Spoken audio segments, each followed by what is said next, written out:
புதுச்சேரியில் நடைபெறவுள்ள வழக்கறிஞர்கள் சங்க தேர்தலில் 33 வழக்கறிஞர்கள் வேட்புமனு தாக்கல் செய்யப்பட்டுள்ள நிலையில் பிப்ரவரி 15ஆம் தேதி வாக்குப்பதிவு நடைபெறவுள்ளது. புதுச்சேரியில் வழக்கறிஞர் சங்க தேர்தலில் போட்டியிடுவதற்காக 33 பேர் மனுக்களை தாக்கல் செய்துள்ளனர்.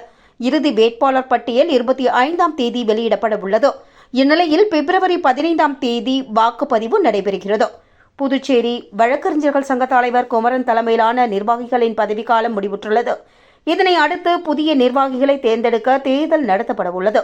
தேர்தல் அதிகாரியாக சீனியர் வக்கீல் சிரில் மத்தியாஸ் வின்சென்ட் நியமிக்கப்பட்டுள்ளார். உதவி தேர்தல் அதிகாரிகளாக யோகானந்தன், ஸ்ரீனிவாசன், மரி அண்ணா, தயாவதி மற்றும் வினோபா, அண்ணாமலை, அனுராதா, முரளி, பாலகிருஷ்ணன், காமாட்சி உள்ளிட்டோர் நியமிக்கப்பட்டு தேர்தல் பணிகள் துவங்கப்பட்டுள்ளது. வேட்புமனு தாக்கல் கடந்த 18ஆம் தேதி துவங்கியதை அடுத்து அஷ்டமி நவமி வந்ததால் வேட்புமனு தாக்கல் கடந்த வாரம் மந்தமாக காணப்பட்டது. தொடர்ந்து வேட்புமனு தாக்கல் செய்வதற்கு கடைசி நாளான நேற்று மனு தாக்கல் களை கட்டியது.